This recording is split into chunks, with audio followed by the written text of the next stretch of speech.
Hi, this is Zak Mir with the Bulletin Board Heroes here at Vox Markets for Tuesday, the 1st of February. Starting off with ARC Minerals, which seems to be making a decent base for itself. We had a bit of bullish divergence there, which had the follow through earlier this month, or last month rather, and holding above the 50-day moving average at 2.5 pence, looking for the top of that rising trend channel from October as high as 5 pence as soon as the end of next month. So a bit of excitement there. Moving along to a stock which is hopefully near the bottom of its recent range, obviously associated with AAA, All Active Asset Capital as well. Here we've got a situation where we've seen Asimilar, I suppose really it's all about 30 pence and the idea that we're not going to have any sustained price action back below 30 pence. We had a little dip there back in May, but that didn't last long, and we're assuming the same kind of thing now. If you're cautious of the stock, though, you'd wait for an end-of-day close through that November resistance line and the 50-day moving average in the 33 to 34 pence area. But seems that a dip to 30 pence maybe too difficult to resist for range traders. Stock where there isn't quite any doubts in terms of the bullishness is Northcoders, which I'm sort of kicking myself for not looking at before. I didn't think the company would be that exciting on the share price front, but a beautiful progression here that we've had since the shares, well, basically since October, breaking the 50-day moving average back at the end of October and actually never being below that 50-day line. Vertical move there, gap through the £3 area as well. And the view now is that at least while we're above the last major high there for January at £3.10, we're looking to as high as £4 at the top of that rising October trend channel, maybe a stock that people have missed to date. Moving along to Cornish Metals, which keeps on fighting the good fight within a rising trend channel that's been in place since May. Bit of a little bear trap rebound from below the rising 50-day moving average, normally a dip to buy into, and above the floor of the May channel, currently at 22 pence. We're looking for 40 pence maybe by the end of next month or going into April. But at the moment, looks like we've got a decent setup there, and ideally there's an end-of-day close above that resistance line there from the beginning of last month. So the 25 pence level, quite key in that respect. Moving on to a stock where the CEO has stepped up to the plate, Arthur Mulholland, buying in the market, which is very nice. 30 pence looked like a decent buying zone. That's proved to be the case even for him. Got a V-shaped bull flag, looks like a mid-move consolidation here, and still chasing the idea of a move up towards the 50 pence area at the top of a broadening triangle in place since August.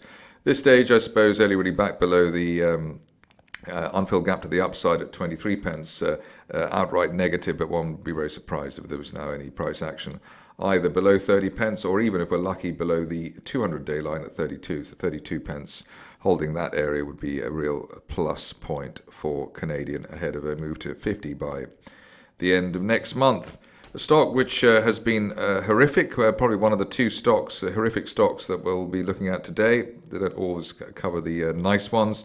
Here we've got Chill Brands, which managed to shake off the rather positive sounding update the company had earlier in the week, breaking the level of about 9.3 pence, which was the November support. The main hope for longs here is that we have a quick recovery of that level, 9.3 pence, and then go back into the range, which was between 9 and 20. Otherwise, it looks obviously rather like a sub 5p target for this situation. Moving on to a happier situation, we've got 88 Energy here gapping to the upside after the V-shaped bull flag, one of our favourite little setups there. So above 2.4 pence, looking for 3.5 at the top of that March broadening triangle, slightly reminiscent of Canadian overseas actually. We've got a bullish divergence line here as well, of which the shares have bounced, and we're also going into a golden cross between the 50 and 200-day moving averages, all backing the idea that basically above the 2 pence area, we're looking for 3.5 for 88 Energy. More simple situation comes from Petro Matad. Here we've got a rising trend channel in place since back in November. Floor of the channel around 3.5 pence, and above that we are looking for a top-of-channel target as high as 5.5 pence, maybe over the next 4 to 6 weeks. Something like that. If you're cautious of the stock, maybe wait for an end-of-day close above the 200-day moving average of 4 pence. But it looks like the rebound here has been done, especially after that hammer candle that we had back at the end of last week. On to what may be the stock of the day in terms of excitement from investors. Surprising given how much excitement there is. The shares haven't actually gone up that much so far. But obviously, we're back up from the 0.15 area lows, but breaking that line of resistance from April at around 0.21, quite key to a potential move to the upside, and a bigger one than maybe the 0.3 area, which has been post-May resistance ideally. Now, there should have been enough work done to get us up to 0.45, maybe as soon as the end of next month.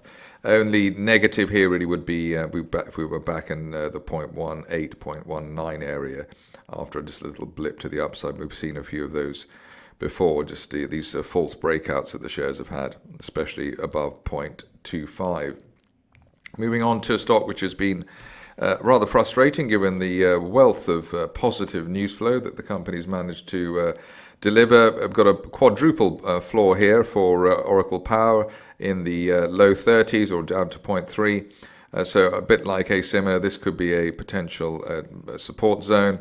If it is the case, then one would be looking towards a spike towards 0.4, well, the low 0.4s, 0.45, something like that, just up towards the 200-day moving average. On to a stock which is finally starting to rehabilitate itself. Perez, I suppose there was a great news about Pluto just the other week, but higher low here.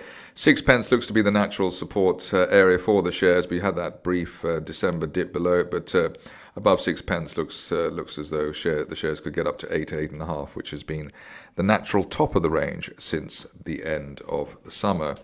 Better news as well from Tirupati. Here we've got a rising trend channel that you can draw from November. Bounced off the floor of that and the 50-day moving average at 75 pence.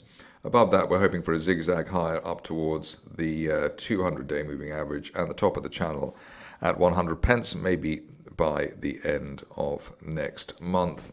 Finishing off with Xtract Resources, where it looks as though the shares seem to be primed for a decent move to the upside. There's been a sort of what seemed like an eternal consolidation for the shares between 4p and 6p. But the idea is that the next time the shares manage to break 6p, they'll just keep going and could hit the top of that rising trend channel from the beginning of last year as high as 10 or 10.5 pence on a 2-month time frame. The other plus point, I suppose, at the moment is that support looks to be pretty well entrenched in the low 5s. So 5 to 5.25 looks to be reasonably solid support now. So above that, hoping for 10p. By the end of the spring, something like that. That's it from me today. More updates tomorrow.